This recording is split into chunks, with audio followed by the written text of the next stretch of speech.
my short remark is titled, Be a Curious Seeker of Knowledge. And it's 100% directed at our students here. Be a curious seeker of knowledge. And my 100% attention and concentration is on our students because this is a career event for you. We are living in a world of constant change. Previously, we are told that every 7 years, the amount of information in the world changed or doubled. And now it's reduced further because of the advancement in technology and the development of new ones. And so for my students here, for the undergrads here, one of the things you need to know is that everything around you is constantly changing. And that is why I say that my message is, be a curious seeker of knowledge. Now, technology and other human inventions have made sure that everything is changing. Now, look at how we live our life today. When I was growing up in Kotobabi Down, to get a taxi, you needed to walk up to what we used to call bus stop. And then you flag a car or a taxi or something. We used to call it chata. Then it became dropping. Today, you can sit here and the taxi comes to you.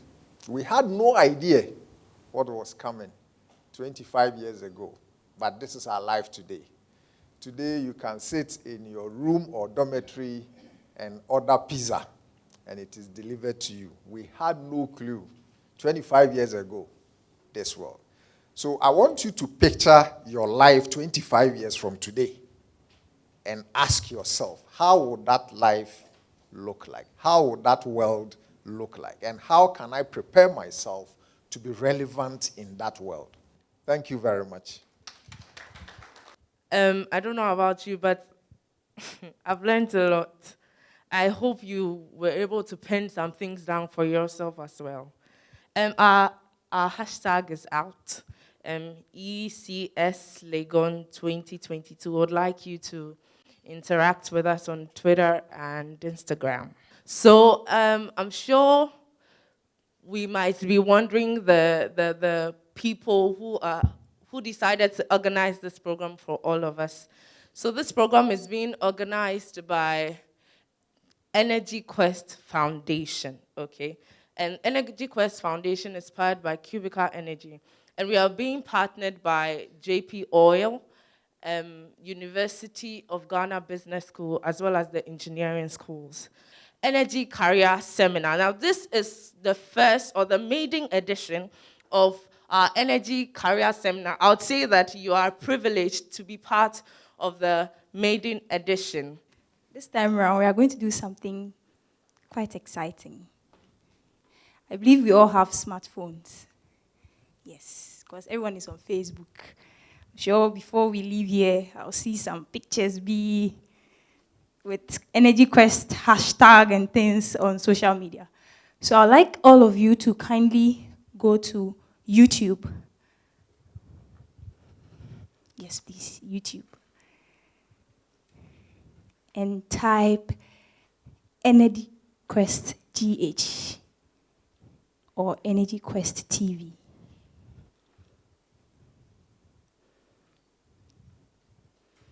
Please, who is there? Energy Quest TV. Oh, Charlie.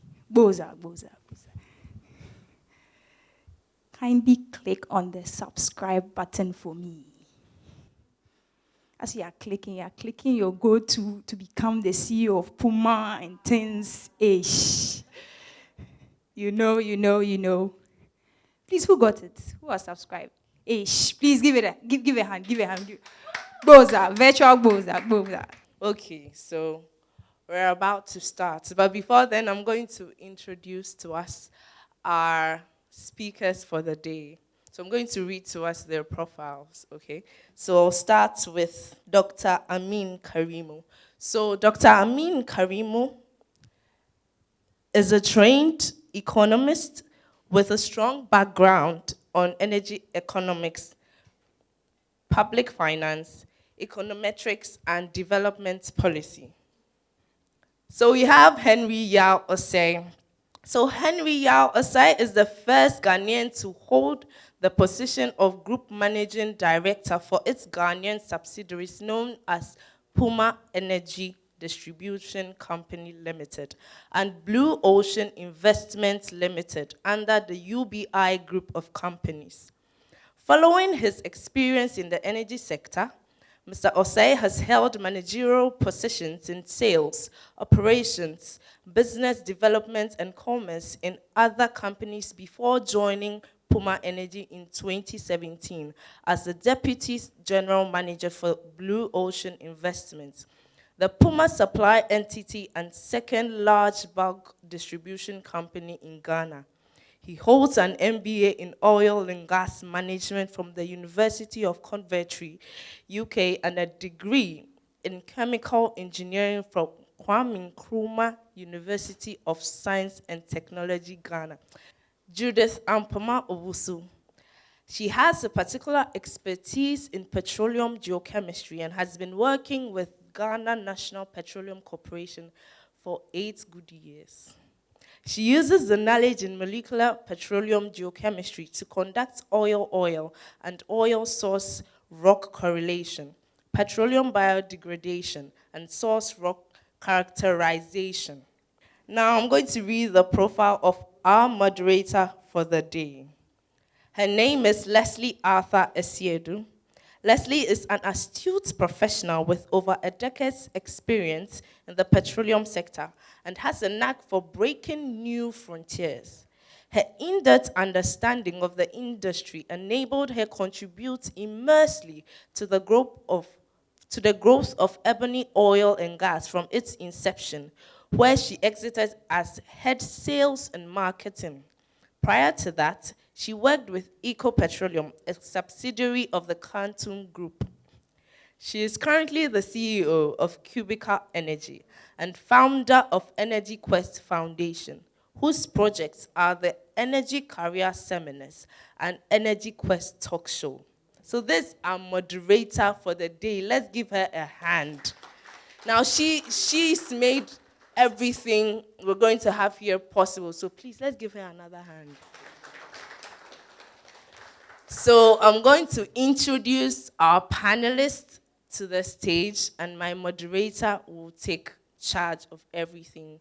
So I'll start with my moderator, or our moderator for the day, Lesley Arthur Asiedu, the CEO of Cubica Energy. Oh, please, let's clap for her till she gets there. I'll also introduce Judith Ampoma Owusu, our next lady on stage.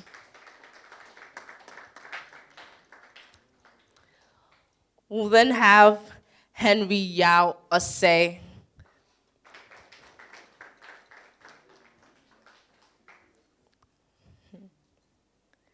And then Dr. Amim Karimu.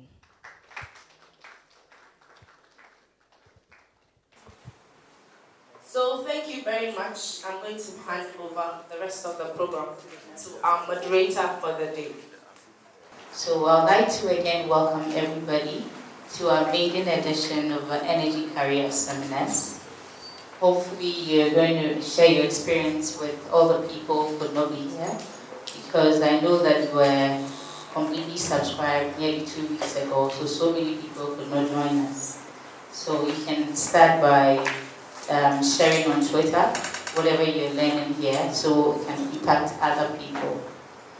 Okay, so we chose this topic because we recognize the wide gap between energy careers and what is actually taught in tertiary institutions. So this is a great opportunity for you, and I'd like everybody to be well focused and glued to this. So to start with, I would like to give a fair idea if there are people here who don't know at all about the energy sector. First, I would like to explain that The energy sector comprises of two main industries. We have petroleum and then we have power. In the petroleum sector, we have upstream, we have midstream, and we have downstream. Upstream, that's where you have the exploration and production. Midstream is where the oil that is found is refined, where you find the refineries. And then downstream is where you have the marketing companies, the companies that do the distribution and the marketing of the refined products. Okay. In the side of power also, it's in segments where it's being generated before you come down to the lowest end where the distribution happens. So on our platform today, we have Judy, who is going to help us on the upstream segment. Henry is going to give us so much information on the downstream. And Dr. Karimu here is going to help us understand well how students are prepared for the energy sector and for the business world altogether. So, I'll first start with you. I'll need you to help everybody here understand how did you end up in the place you are. From the profile read, you know that, oh, she did study engineering, but they are mainly fields of engineering. And there are people who may have even studied strictly petroleum, but do not end up in your place. Being a woman in such a male-dominated territory, in a space where it sounds so technical that many people didn't understand what all that profile was about. Tell us, how do you end up there? And what has that experience been? Thank you very much. I get excited when people want to know what I do because I feel a lot of people don't even understand or haven't even heard what I do before. Apart from Mame Sama, who has heard of geochemistry before in the room? Has anyone heard of geochemistry before? Don't worry, I was just like you, had never heard of geochemistry before after my undergrad. I did pure chemistry, I read pure chemistry. And then I got the opportunity to do my national service with Ghana National Petroleum Corporation. So there I met one researcher who said, oh, we have geophysicists, we have geologists, we are lacking one thing in the corporation, that is geochemistry. And we don't have anyone here in Ghana that has done geochemistry. So if you would like, we would want to train you to become a geochemist. And one thing that I'm glad about that I do, I don't know, maybe God has blessed me with a spirit of obedience. I listen. Since I was a student, I listen. I listen to advice. I listen to what people tell me. Fine. Sometimes I try to do what I want to do, but what I want to do is always guided by the advice that I hear from people. So when he said it was something new and they want to try it, I said, okay. Why not? I mean, it's new and nobody has done it before, so I'll do it. So I just said I'll do it and I accepted it. Not everybody will get the opportunity that I got, that somebody will walk up to you and then ask you whether you want to try something new. But when I heard Lesley was organizing this program, I was excited because in our part of the world, you just chance upon things, like you just walk into things. Whereas if you go to maybe Europe or the Americas, people are groomed into career opportunities. You don't just chance upon things or walk into anything. You are groomed into a career. There you are counseled about your career, your guidance. Here, nobody counsels you about anything. Nobody guides you about anything. All that we know are the basic engineering, basic doctor, basic this. But what we don't know is that even the raw scientists or the raw economics and everything that we do here, there are so many career opportunities in it. There are so many of them that, I mean, if we, maybe now we have to read, but then an avenue like what Lesley is doing would also open, let's say, the gateway for people to get to know about more of these things. So that is how I came into geochemistry.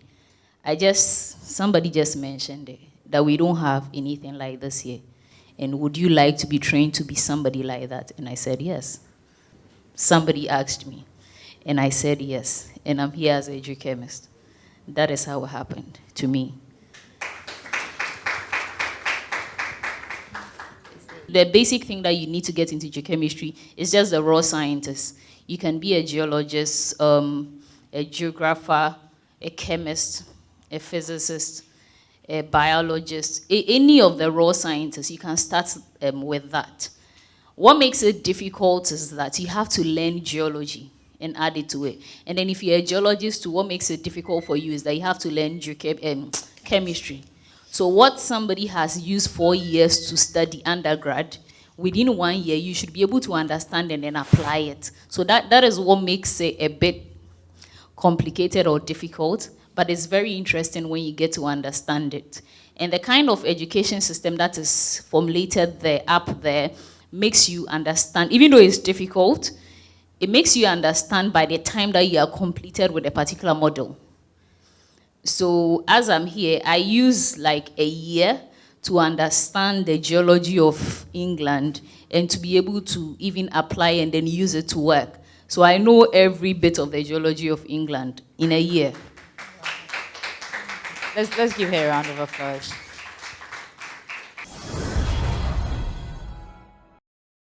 So Henry, would like you to help us in a similar space, but since you are in downstream and you're well operating a very big business in the downstream sector, equally help us understand how you have ended up in that space and how can just anybody here get there to what is the whole downstream business about? How many of you know what you want to do after school? Honestly. How many of you know what you want to do after school? Well, then you're a good guy. How many of you?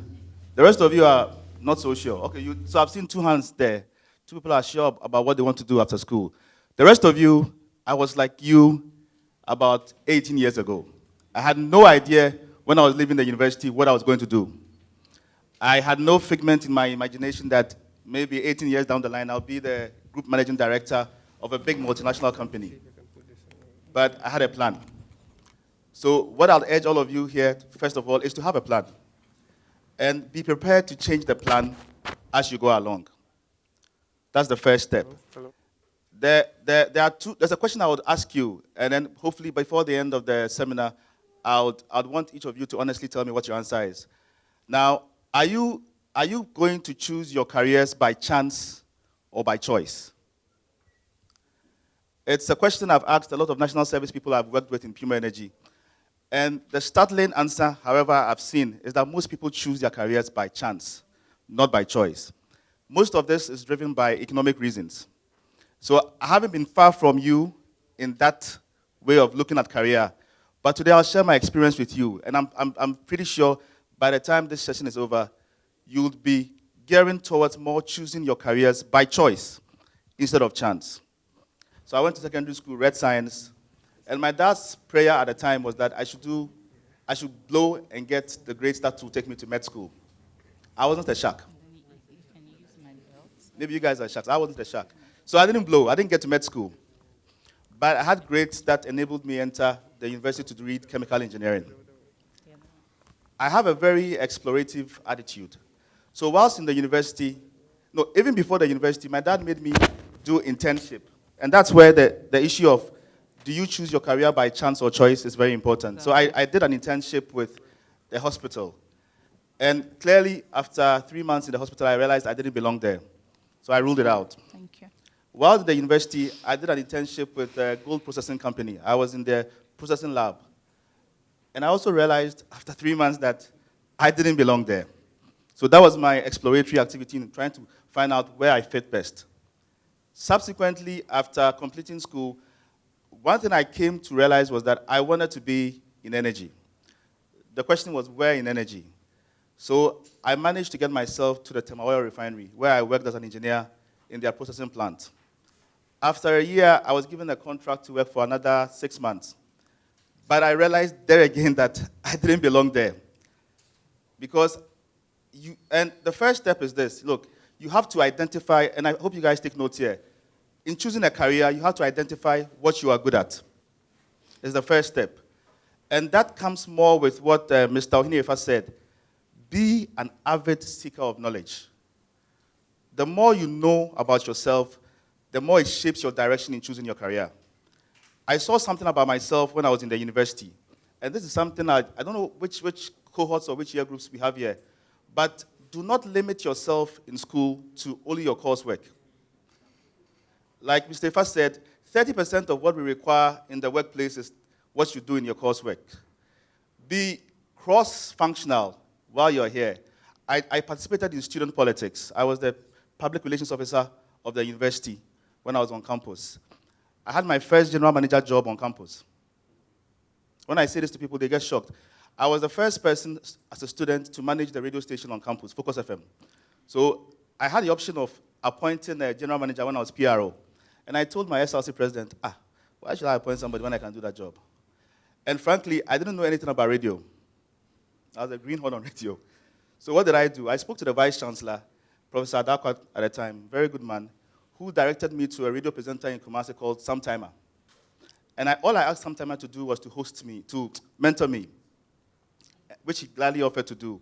So he taught me the basics of what to look for to manage a radio station, the changes I had to bring there. He practically ran me through it at the time.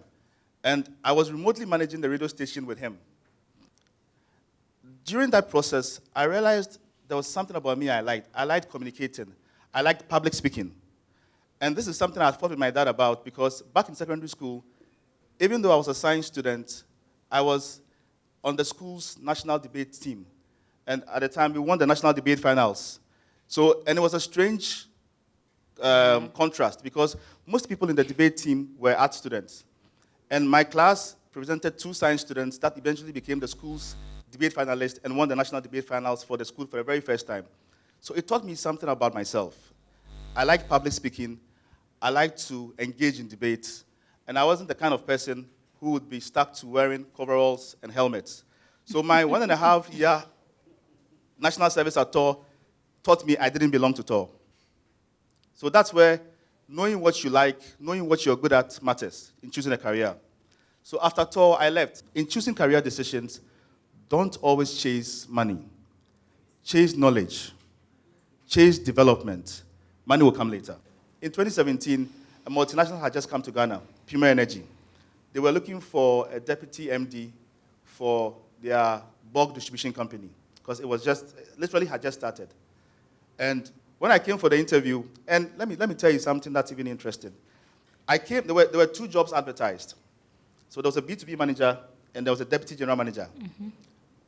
Confidence. He said courage. Be courageous. I wasn't courageous that time. So when I saw the 2 positions, I took the one that I felt I could kill. Yeah. B2B manager. I didn't want to risk myself and become deputy general manager. Sorry. What if you go there? You know, your typical Ghanaian hire wants to see a guy with a beard, a little bit of gray hair like Mr. Osei. Then they can call you manager. So I came to the interview. The first interview, the HR and then the supply manager said, "There's another role that's there, the deputy general manager. Would you mind considering it for the BDC?" So I looked at them a bit puzzled. Trust you. In my heart, that's what I wanted. But I didn't have courage. Yeah. I felt they were looking for somebody with a white beard. And I wasn't that person. This is a young man, early 30s or just about hitting 30. It wasn't me. Then I said, okay, why not? So they represented my CV for that. And I had to go through 3 interviews. And that's how I came to land the job as Deputy General Manager in 2017 with PUMA Energy.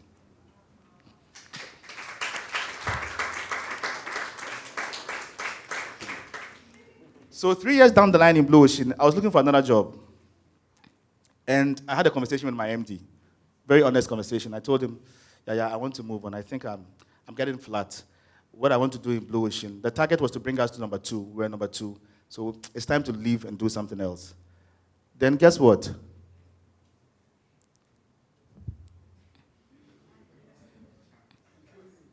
He tells me, Henry, don't go, I'm resigning. And I'm going to recommend you to be the MD.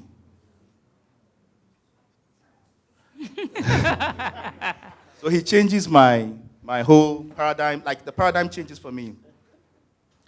Am I ready for this, the challenge?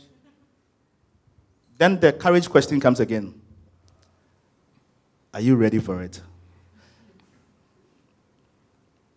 consultations, industry people, discussions here and there. I looked at the big picture, and I said, okay, I'll take it. But I had to go through a scrutiny by way of interviews. So 3 interviews down the line, and then my CEO for Africa says, Henry, I'm going to take a risk on you. We've not done this before. We've never given any Ghanaian this job.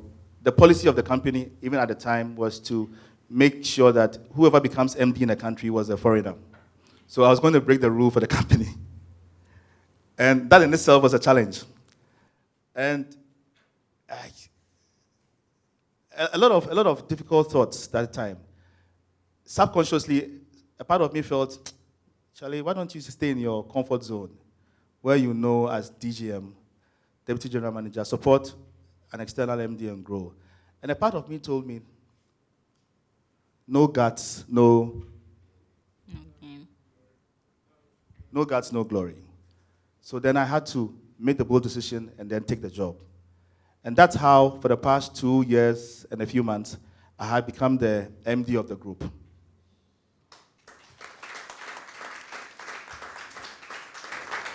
Okay, so we move to Dr. Amim Karimu, and we would want to know, the world is changing.